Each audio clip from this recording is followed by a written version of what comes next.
held up. Unfortunately, my Korean's not serviceable enough to read any of those. Pick up words here and there, but won't take a risk on it. Winged once again going for this Jungle Graves with the Thunderlords. Now, last time we saw Winged play Jungle Graves, it was earlier this week, and let me tell you, he went for the most aggressive Jungle Graves build I've ever seen, stacking armor penetration with Youmuu's Ghostblade, Duskblade of Drakthar, and further damage. No team fighting from that Graves was going to be necessary, and you know, KUZAN gets a pick on someone and Wing stacks AD, then we could certainly see some pick power from Jin Air as well. Thunderlords, Graves. More damage than you ever expect to take. I mean, when you have Youmuu's and Duskblade of Drakthar, let me tell you, damage is real. Yeah, that's some burst. Bang, though, throws out that volley, finds Che and Pilot in the brush. We'll have our 2v2 in the bot side. Che's like, all right, this time I need a range support. Please, no more laning woes like he found on Alistar. Alistar very much forced out of the meta with his last suite of nerfs. Well, now with this stretch, definitely going to be trying to grab that Ashe. Bang, notable, despite being a long-term player who has played in Champions for over 2.5 years now, for only playing the 3 games, I believe it was, of Ashe. Has never put a lot of time into this Champions, trying to grow his pull with Ashe and utility AD carries in general. With carries up top, it makes sense to have initiation from somewhere, and the support role, the AD role would do that. Trace trying to push that early advantage. Standing up with the Corrupting Potion, just shoving Duke off of these minions as best as he can. I tell a lie, 3-0 on Ashe, so 3 games ever. Duke on Fiora. Duke is a Master Fiora. There's a couple of Master Fioras in this league. Someday Smeb and Duke all have been excellent on this champion. Was the only carry in a tank meta. Now in a carry meta, still finds some play. KUZAN tries. He plays it, and they win sometimes. That's all I'm going to say. Maybe not because of his efforts, but... KUZAN's the big question mark for Samsung. He's the guy who I think really heralds their struggle, in that he needs to pick up something that fits the current meta. He was really struggling against Longzhu a few days ago. Yeah. Ruler's been the shining light so far. Rookie's just shining light. That can sometimes be a problem, and they just need a supporting cast from Crown. Certainly is that, but KUZAN needs to find his speed on this patch. Yep, recall comes in from KUZAN. Just going to go ahead and use the TP to get straight back in. So it does have that Null Magic Mantle. Looks like we will be seeing the Abyssal Scepter first item. Whether or not Faker wants to mimic that, we will have to wait and see. One of the reasons why the Fiora was the right pick in this draft, because you see Trundle, you don't want to pick a tank. You'd obviously rather go into a damage dealer. If it was a mage, it would have been triple AP on the side. And it's also Elise LeBlanc already, so it was already pick burst AP damage. So you would have definitely seen heavy magic resist itemization. So going for a physical damage carry, one of the ones that makes sense is this Fiora. I think Aurelia actually would have been an excellent pick against the CC from Jin Air, but passed over this time by Duke. Yep, not going for it. Trace did use his teleport just now. Called got double longsword. Will rejoin this top side. Faker taking a hell of a lot of damage. This goes in onto KUZAN. KUZAN's first purchase. That's the one of the things I want to say, Kilios, is didn't go for a second Durance, went for Null Magic Mantle, and it's really helped him in these trades. Yeah, it's very evident there as he just keeps coming out on top in HP. Wing does get a little bit of invade there over Banky. Will find himself with a CS lead. Faker still sticking around. KUZAN not in a position to dive, doesn't have that level 6. So Faker will be safe for the time being to pick up these little bits of CS, but you can see he is already falling behind. Gonna have to blow the teleport to get back and try to pick up this wave. Actually cancels the TP. Good pathing from Winged. You saw KUZAN had to overextend to push that last minion wave into turret. Elise was cheating towards the gank in the mid lane, but backed away. So it was there for the counter gank if it happened, Wing. Now we're going to see June returning to the top. Double longsword as well, but has a Doran's blade in the inventory, so we'll give him a slight little edge as far as HP and AD goes. We're going to be running towards the same item. Tiamat. First hook comes out on the bottom side onto Wolf. The bubble comes up, and Banky is here to collapse. Exhaust goes out. Che gonna have to flash away, but he still gets caught. Nice prediction there by Banky. That's gonna be first blood going over to Bang, getting this Ashe rolling. Just not the right time for Che to look for the hook. The moment that he committed to that, answering CC was going to be pretty inevitable with Exhaust and the Aqua Prison available for Wolf. First blood comes over to SKT. Yep, very nicely played. Good roam by Bengi. Get himself that assist. And Winged is still, of course, just going to be farming, not really able to respond to that gank as he had just recalled. Without Thresh in the lane, no CC to Going for blue smite on him. Interesting. Yeah, interesting. That is actually very aggressive. Not a lot of synergy between Skirmish's Saber and Graves because of his lack of attack speed and his reload mechanic on his autos. A lot of time we see the Tracker's Knife just for that increased vision control, but gonna go for the Chilling Smite here. So taking a page from Battle Bengi. Not this game though. Not Bengi's this been game. returning to the Tracker's Knife. Yep. Says, well, I won't go so far as to get a Sightstone, but I will contribute somewhat. As a vision addict, it's hard to really give up the game completely, so you go for the coping mechanism, you go for the approximation. No sight stones, but still the Tracker's Knife. Yeah, you can't, you have to taper off. It's a hard habit to shake, you know? You can't just cold turkey the vision. You have to taper it off, else you go into that shock, that withdrawal. Meanwhile, Peanut went on holiday to Phuket and clearly picked up the vision over there.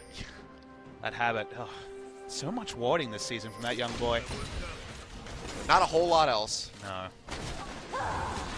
But, well, we'll have to keep our eyes on him because we have him coming up next. That's true. Rocks vs. Longzhu. I'm not going to lie. It felt like this was actually the last set of the night, but I realized this is just the first. This is only the beginning. And crazily, the hype levels for Rocks Longzhu and just such a unique place after Longzhu took out Samsung, in very one-sided fashion. Yeah, some great games just 2 days ago. This is the first time that matchup's been hyped since maybe the first time they clashed at the beginning of the spring split in round 1. So definitely a change of pace as far as that goes. Only 1 day to prep for this match. Not ideal for Lustboy and his Chargers, having to prep first Samsung, then Rocks. No ability to look past those teams for a team like Longzhu that's for so long has been languishing on the bottom of the ladder, but well, really excited to see how they stack up. Fortunately for them, Rocks has been suffering a bit, so that might give them enough leeway to actually come out swinging and find a win. KUZAN taking a hell of a lot of damage as the chain connects. This is going to be Bengi coming in. He's got that glacial path, however, will take himself to safety. Doesn't even have to use the flash. No Magic Mantle was turned into the Negatron cloak, so even with the full rotation from Faker coming down, with no ignite, there wasn't the kill pressure. He will be looking towards the Merlinomicon as the first pickup, which is pretty standard on the LeBlanc.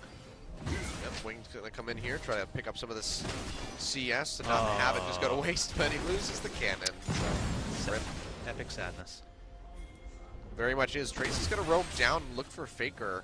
This is, you are going for an LeBlanc. He uses the distortion, however, goes back in for the double, so now doesn't even have the ultimate, takes the turret shot. And Faker, yet again, going way too aggressive, gets taken out, a solo kill by Winged. I have a very surprised look on my face. As Faker literally gets solo killed. Trundle wasn't even necessary. We were counting the dashes to see if there would actually be a chance to be trapped by the Trundle, but took a turret shot, but exploded, and wow, that was not characteristic of Faker. Nope. Not on the LeBlanc especially.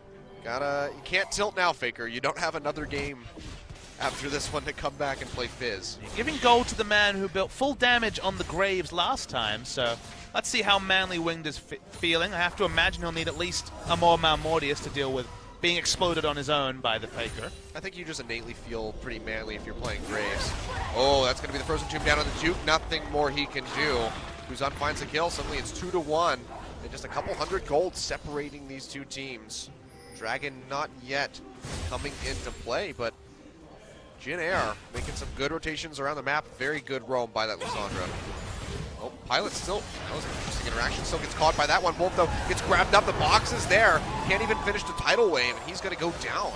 This jungle pathing from Winged is excellent to track. KUZAN at mid. Taking a ton of damage. One more Q and a couple auto attacks would do it, but KUZAN just doesn't have the cooldowns up. Frozen Tomb obviously just being expended up in the top side. Faker going really aggressive, flash forward by Wings, can't chase any further.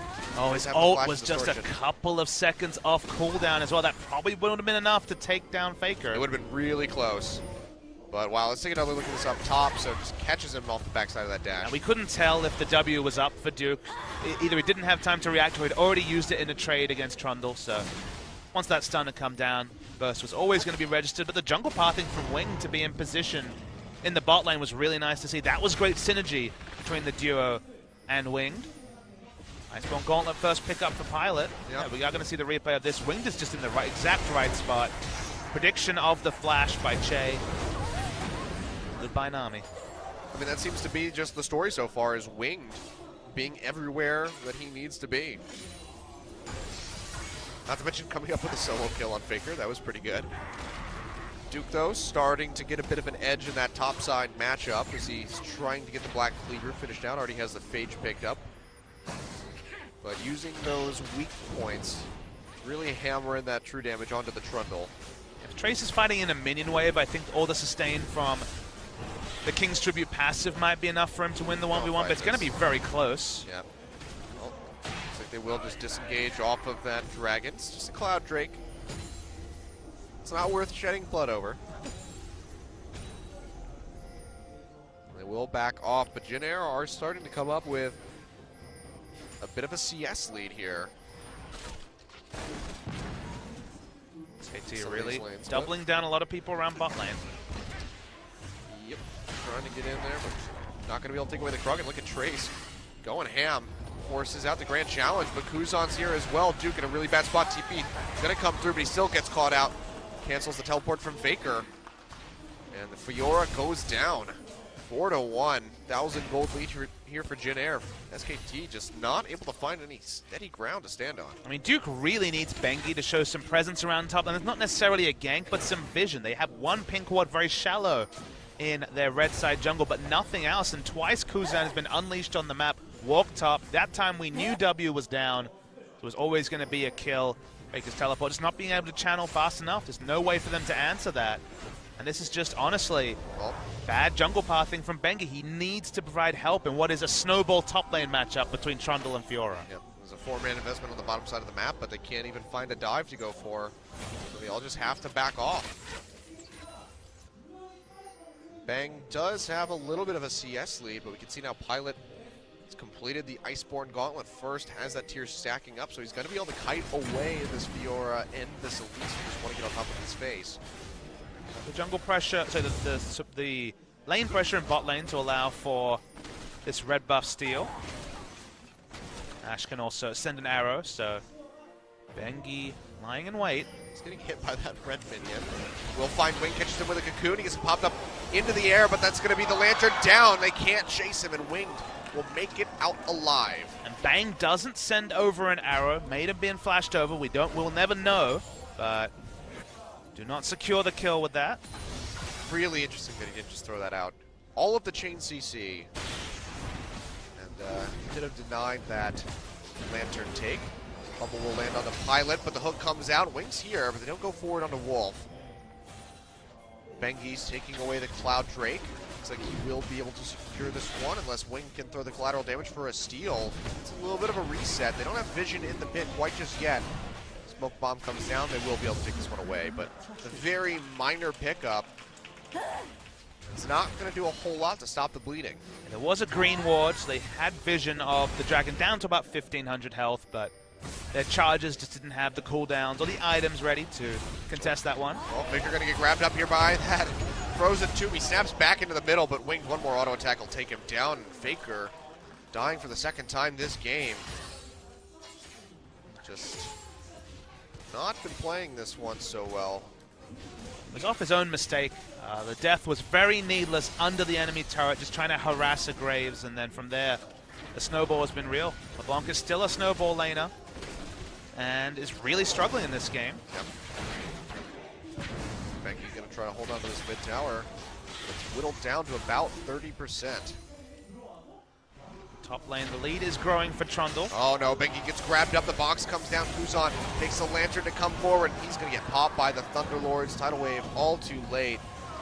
Bengi just walking into the face of danger, and he pays for it dearly. I mean, both teams with a pick come here. Both teams, when we're talking about the Thresh, Lissandra, and more obviously the Elise LeBlanc, Jin Air's just been better, and Winged is making this Graves pick work. He has had so much more map pressure than his opposite number. Double dash was used by Faker once again. They waited for it, they got it, and Faker's dead. Yeah, he is. Oh boy. Well, now we can see the scuffle on the top side. Duke flashing away, but here comes Wing on the back side. And look at the damage. The Thunderlord's Graves doing work. That's going to be the tier 1 tower going down in the top side. And Jin Air are really starting to stretch a gold lead now, as they are looking close to 3,000 up. 16-minute mark, and SK Telecom just scrambling to try to do something, but there's just nothing that they can take. Every time Winged hits a lane, his purchase for being there is rewarded. There's pick power in multiple lanes, but his laning, and specifically his movement around the map, has been so great to watch. You can see blue ping, Graves was there, and knew exactly what was happening. They had the insurance of sending KUZAN over as well. He can't even get involved, such as the speed at which they take out the Fuhrer, and again... Oh, jeez. And meanwhile, on the mid side, KUZAN got caught up by that. Enchanted Crystal Arrow is able to flash away with a Glacial Path to take himself to safety. The hook from Chain not going to connect. We'll have to get a replay of that one to see exactly how this transpired, but all in all, no one going down. So maybe we won't have a replay. We'll see what happens. Again, Duke needs help. He hasn't got it at any point. He's now had 3 deaths because first the mid laner, then the jungler has come top, and Bengi has spent the whole game on the bottom side of the map, babying the bot lane matchup, while Graves has had his way in every lane. Yeah, Winged has been doing wonders right now for the side of Jin Air. Definitely a different game compared to the last, where Bengi was able to just invade onto his face with the Gragas and take away multiple camps. Games like this make you wonder why we see not that much Lissandra, because when Lissandra is unleashed on a map, you get just devastating games like this, when you have a snowball matchup, show up, no W available, it's always going to be a kill onto that Fiora. I just find it so interesting that Faker still went for the Morella Nomicon instead of the Abyssal Scepter to help mitigate some of that damage. It is worth noting that both Trundle and Lissandra have a lot of self-healing mechanics, so cutting down the healing is very relevant, but not having a Negatron is really meaning that he doesn't have lane pressure when he's against his opposite number in Lissandra. Lissandra just has the advantage in the 1v1. Yeah. Not to mention, she, with her Abyssal Scepter, is already reducing what little magic resistance he has, so she's just going to be hitting him for pretty much true damage. So, very rough spot to be in for SK Telecom. The question stands, you know, how did they get themselves back into this one? They try and slow the game down. They do have double teleport available right now. Their CS numbers, especially given the texture of this game, are actually quite good. Only the Fiora is significantly behind. The rest of the members are either equal or slightly ahead. So it's not panic stations just yet. It's just been a lot of free gold over to Jin Air in unnecessary fashion, which has kind of been the story. We've flip-flopped between SKT making mistakes in Game 1 and Jin Air overextending in Game 2, and now we're coming back full circle. Yep. So far, the only objective being taken by SK Telecom is at tier 1 on the bot side, plus the Cloud Drake, so not going to count for a whole lot just yet. Push coming in on this mid side. Jin Air's 4 members are nearby. Faker goes in trying to pop Wing, but he dashes away from the distortion, so he will retain at least half of his health. But this at least gains SK Telecom a little bit of ground in that mid side. It's still a minute 10 till Dragon, so harder to punish these recalls from Jin Air with an objective. Only Pilot is alive, has Iceborne Gauntlet and the ultimate available, so should be able to help with the wave clearing. KUZAN doesn't need to recall either. Well, let's see Herald. It's built a couple of times from Lissandra's with Rod of Ages second, Abyssal Scepter for laning phase, and then Rod of Ages to have some relevant stats in fights afterwards. Seems greedy. Obviously, the payoff will only be around 33, 34 minutes. Yeah. Still a ways to go. But the question mark on where Faker's going to take this one has been sitting on that Amp Tome for a while. Leandri's is what we saw from Kuro in a similar position in previous games, but it could be the Abyssal Scepter as well. Builds out of the Fiendish Codex now. Yeah. or just maybe looking for a little bit of immediate power into something like a point staff. I'm not really sure. Nice magic resist on every member barring the support, so there's a chance of that. Another Cloud Drake. So, won't be taken quite just yet. I actually agree with what you're saying in terms of Void Staff second. I think it's always situationally been a good item build, but when you're this far behind, you can't get a snowball, needlessly large rod item second. I think Void Staff at least gives you options against everyone on the side of Jin Air when it comes to getting a pick on the LeBlanc. Yeah, you definitely need to be able to rotate somebody, at least push them below the half HP mark. Looks like Jin Air might start this one up. Still, Crab Vision is on the side of SK Telecom, but again, not really worth fighting over. Just take some time to get some CS. We can see though, Faker goes in, does a good little bit of damage, and will shove them off the Drake. So just going to be backed away from, and Jin Air will let it stand. So who knows when this thing's actually going to go down. Ninja Tabi on Duke actually gets him a lot of value against the triple auto attackers in Graves, Trundle, and the Ezreal. Was buffed on this patch as well, so 2% increase. I don't think he will be able to 1v1 this Trundle just yet, though. Yeah, still a ways to go. This has that Tiamat with the Black Cleaver so far, so not going to be the big tank buster that he wants to be. Always feels bad when your enemy top laner has magic resist against a purely physical damage opponent. He can still beat the crap out of you. You're just like, really? Just wallops him. See the size of that club? Where's Officer Trundle when you need him? He's on vacation. The dirty word of League of Legends, vacation. Yes, it is. No one's allowed to have those. Not in Korea, at least. Well, unless you're Peanut, but we'll see. We see how that one forms, though. He picks up bad warding habits, as in he wards too much. He's supposed to just be the ward. Oh, okay. Goal! Oh, that's it. Shot it straight through Winged Violet. I'm just trying to make something happen. You see KUZAN has lane pressure in bot side. Trundle has the run of top side, so Bang looked for an aggressive arrow, but nothing to be found. Nope. But Ages will pay off around the 32-minute mark, for Lissandra. Look at this. Trace is just going to try to brute force his way onto this red buff, even through Duke. He's 2 levels up, so... Yeah, he should be able to take this one. Jin Air, in the meantime, going to go for this Cloud Drake. Benki and Finger are waiting in the jungle, but just opting to not fight for it. What's it going to be? It's going to be an Ocean Drake. So 2 clouds and an ocean.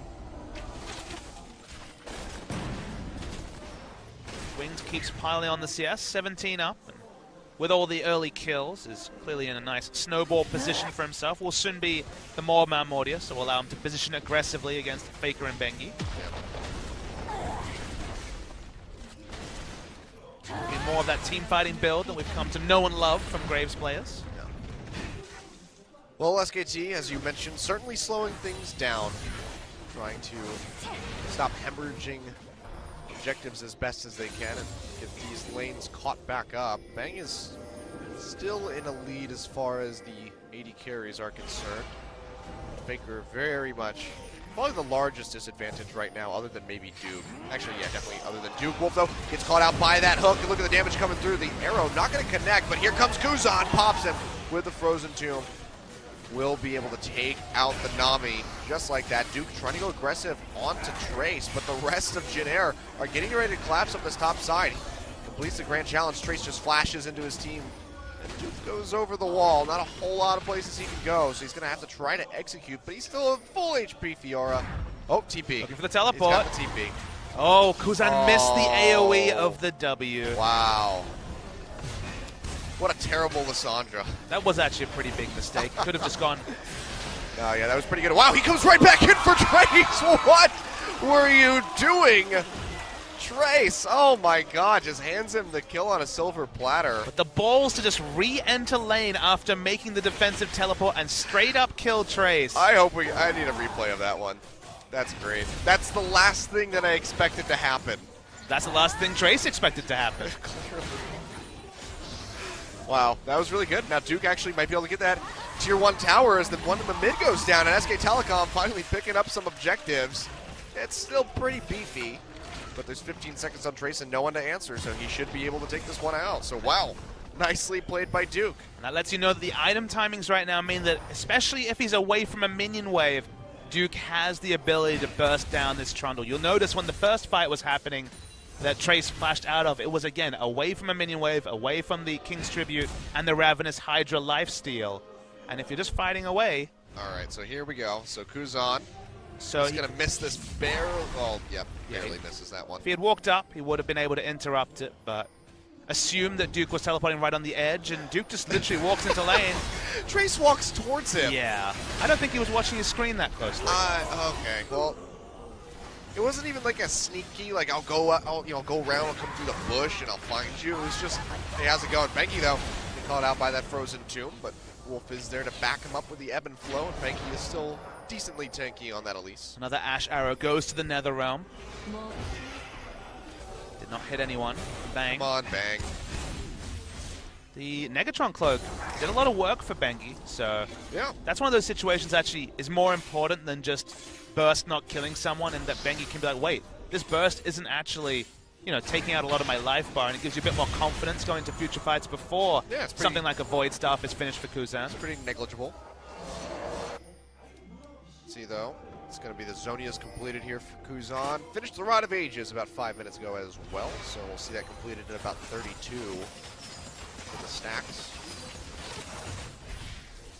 Bang's still sticking well ahead of Pilot on that CS figure, but just can't make these arrows stick. We'll have to track to see how the extended trades between Trace and Duke go. Remember, this game was all about setting Trace up to carry. He got a lot of help from his mid laner. Didn't get any kill involvement himself, but was able to get a significant experience lead. But we just saw Duke, over the course of 2 extended trades, win the 1v1 matchup. It's a very extended 1v1. KUZAN, though, has that frozen 2 back up, goes straight in onto Faker, who just double distorts out. Should be able to get out with his life. The arrow comes through, actually connects, and KUZAN, from downtown in the mid lane, through shot barrage, and Faker's just like, God damn it. The screams of the SKT fans literally transitioned right into the screams of the Jin Air fans. That was a good little, like, double crescendo. Yeah. A roller coaster ride. Oh!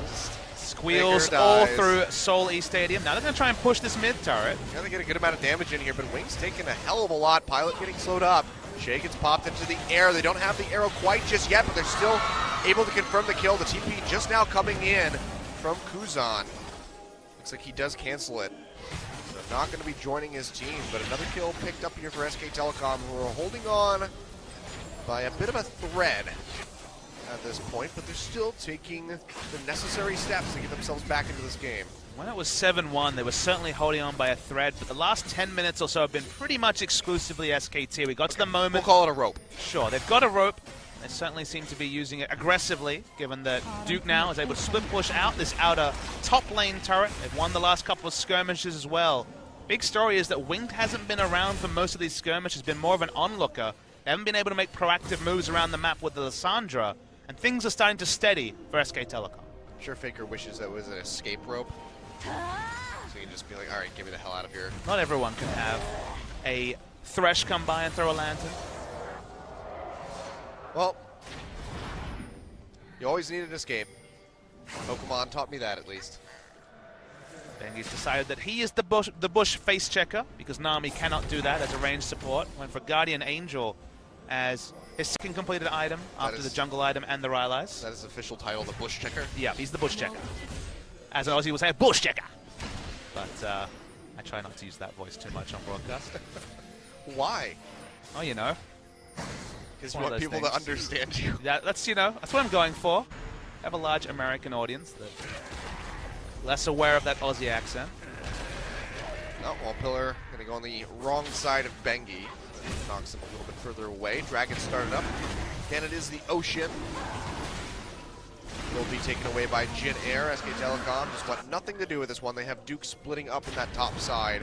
It's the last of the Drakes before Death Rush. The Elder Drake. Death Rush.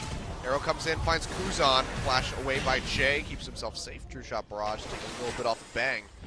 They're not able to find any opening. Duke roaming over, just going to go back to that top side and try to get some damage onto that tier 2 tower. They're trying to make moves. They do not want to send Trace into the 1v1 that he's slowly losing against the Fiora, so they want to make a 5-man pick. Oh, here we go. Winged. As that X-Trigger pop gets rooted down by the chain, but Faker taking a ton of damage from that collateral will have to back off.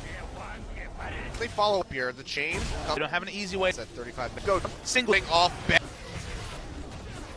Finally Find a whole lot. Now SK who's so safe. So, in the end, they decide to heal away. They're definitely the passive in this matchup against SK. Yep, being popped up, but it's just going to be has been used. They try to scout loss of still 30.